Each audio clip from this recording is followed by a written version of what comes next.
परमेश्वर के दैनिक वचन।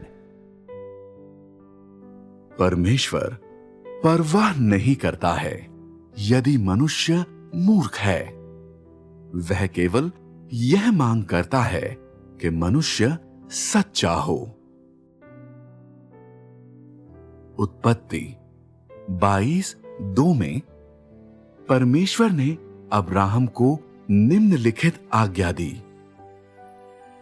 अपने पुत्र को अर्थात अपने इकलौते पुत्र इसहाक को, जिससे तू प्रेम रखता है, संग लेकर मोरिया देश में चला जा और वहां उसको एक पहाड़ के ऊपर, जो मैं तुझे बताऊंगा, होम बलि करके चढ़ा। परमेश्वर का अर्थ बिल्कुल स्पष्ट था। परमेश्वर अब्राहम से अपने इकलौते पुत्र को, जिससे वह प्रेम करता था, होम बलि के रूप में देने के लिए कह रहा था। आज के परिप्रेक्ष्य में देखें, क्या परमेश्वर की आज्ञा अभी भी मनुष्य की धारणाओं से भिन्न है? हां, वह सब जिसे परमेश्वर ने उस समय किया था, वह मनुष्य की धारणाओं के बिल्कुल विपरीत और मनुष्य की समझ से बाहर था। उनकी धारणाओं में लोग निम्नलिखित पर विश्वास करते हैं। जब किसी मनुष्य ने विश्वास नहीं किया था और सोचा था कि यह असंभव है, तब परमेश्वर ने उसे एक पुत्र दिया, और जब उसे पुत्र प्राप्त हो गया, उसके बाद परमेश्वर ने उससे अपने पुत्र को बलिदान करने के लिए कहा। कितना अविश्वसनीय है! परमेश्वर ने वास्तव में क्या करने का इरादा किया था? परमेश्वर का वास्तविक उद्देश्य क्या था? उसने अब्राहम को बिना शर्त एक पुत्र प्रदान किया था। फिर उसने कहा कि अब्राहम बिना किसी शर्त के बलिदान करे। क्या यह बहुत अधिक था? तीसरे समूह के दृष्टिकोण से यह न केवल बहुत अधिक था, बल्कि कुछ बिना किसी बात के मुसीबत खड़ा करने का मामला था। परंतु अब्राहम ने स्वयं यह नहीं सोचा कि परमेश्वर बहुत ज्यादा मांग रहा है। हालांकि उसमें कुछ गलतफहमियां थीं और वह परमेश्वर के विषय में थोड़ा संदेहास्पद था। फिर भी वह बलिदान करने के लिए अभी भी तैयार था। इस मुकाम पर तू क्या देखता है जो यह साबित करता है कि अब्राहम अपने पुत्र का बलिदान करने के लिए तैयार था? इन वाक्यों में क्या कहा जा रहा है? मूल पाठ निम्नलिखित लेख प्रदान करता है। अतः अब्राहम सबेरे तड़के उठा और अपने गधे पर काठी कसकर अपने 2 सेवक और अपने पुत्र इसहाक को संग लिया और होम बलि के लिए लकड़ी चीर ली। तब निकलकर उस स्थान की ओर चला जिसकी चर्चा परमेश्वर ने उससे की थी। उत्पत्ति 22:3। जब वे उस स्थान को जिसे परमेश्वर ने उसको बताया था पहुंचे, तब अब्राहम ने वहां वेदी बनाकर लकड़ी को चुन चुन कर रखा और अपने पुत्र इसहाक को बांधकर वेदी पर की लकड़ी के ऊपर रख दिया। फिर अब्राहम ने हाथ बढ़ाकर छुरी को ले लिया कि अपने पुत्र को बलि करे। उत्पत्ति 22:9-10। जब अब्राहम ने अपने हाथ को आगे बढ़ाया और अपने बेटे को मारने के लिए छुरा लिया, तो क्या उसके कार्यों को परमेश्वर के द्वारा देखा गया था? परमेश्वर के द्वारा उन्हें देखा गया था। संपूर्ण प्रक्रिया से, आरंभ से लेकर जब परमेश्वर ने कहा कि अब्राहम इसहाक का बलिदान करे, उस समय तक जब अब्राहम ने अपने पुत्र का वध करने के लिए वास्तव में छुरा उठा लिया था, परमेश्वर ने अब्राहम के हृदय को देखा था और उसकी पहले की मूर्खता, अज्ञानता एवं परमेश्वर को गलत समझने के बावजूद भी उस समय अब्राहम का हृदय परमेश्वर के प्रति सच्चा और ईमानदार था और वह सचमुच में इसहाक को परमेश्वर को वापस करने वाला था, जो पुत्र परमेश्वर के द्वारा उसे दिया गया था, वापस परमेश्वर को।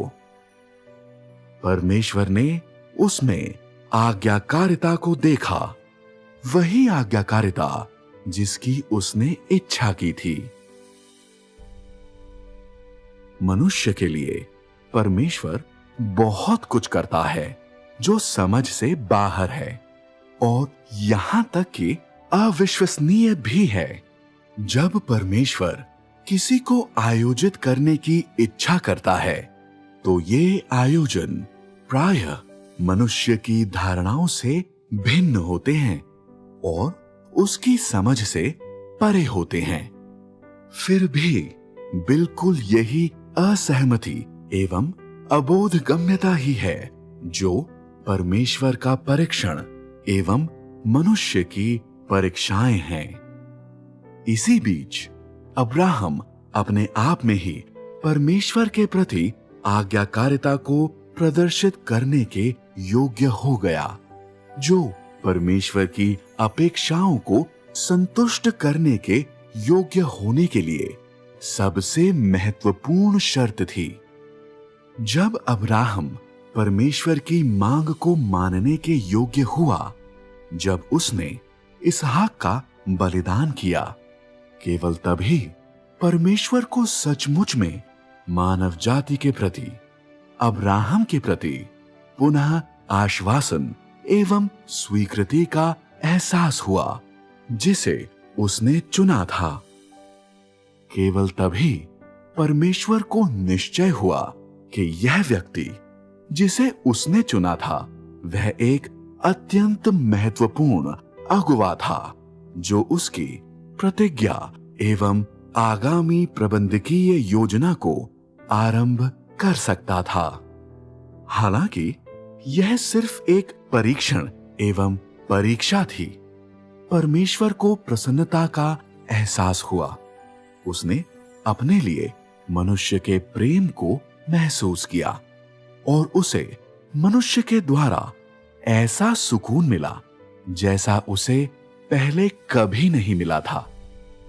जिस घड़ी अब्राहम ने इसहाक को मारने के लिए अपना छुरा उठाया था, क्या परमेश्वर ने उसे रोका?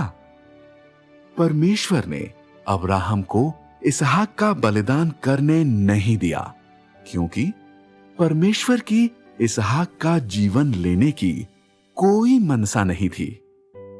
इस प्रकार परमेश्वर ने अब्राहम को बिल्कुल सही समय पर रोक दिया था। परमेश्वर के लिए अब्राहम की आज्ञाकारिता ने पहले ही उस परीक्षा को उत्तीर्ण कर लिया था। जो कुछ उसने किया वह पर्याप्त था और परमेश्वर ने उस परिणाम को पहले ही देख लिया था जिसका उसने इरादा किया था। क्या यह परिणाम परमेश्वर के लिए संतोषजनक था? ऐसा कहा जा सकता है कि यह परिणाम परमेश्वर के लिए संतोषजनक था, कि यह वह परिणाम था जो परमेश्वर चाहता था और जिसे परमेश्वर ने देखने की लालसा की थी। क्या यह सही है? हालांकि अलग अलग संदर्भों में परमेश्वर प्रत्येक व्यक्ति को परखने के लिए भिन्न भिन्न तरीकों का उपयोग करता है। अब्राहम में परमेश्वर ने वह देखा जो वह चाहता था। उसने देखा कि अब्राहम का हृदय सच्चा था और यह कि उसकी आज्ञाकारिता बिना किसी शर्त के थी, और यह बिल्कुल वही बिना किसी शर्त की आज्ञाकारिता थी जिसकी परमेश्वर ने इच्छा की थी। लोग अक्सर कहते हैं, मैंने पहले ही इसका अर्पण कर दिया है, मैंने पहले ही उसका परित्याग किया है, फिर भी परमेश्वर मुझसे अब भी संतुष्ट क्यों नहीं है? वह मुझे लगातार परीक्षाओं के अधीन क्यों कर रहा है? वह मुझे लगातार क्यों परख रहा है?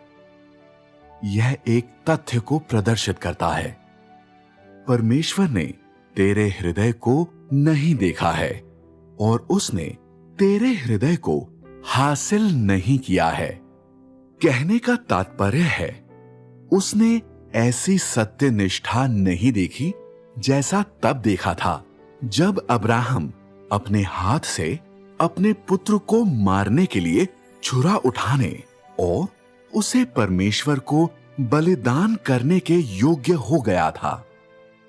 उसने तेरी बिना शर्त की आज्ञाकारिता को नहीं देखा है और उसे तेरे द्वारा सुकून नहीं मिला है। तो यह स्वाभाविक है कि परमेश्वर निरंतर तुझे परख रहा है। क्या यह सही नहीं है?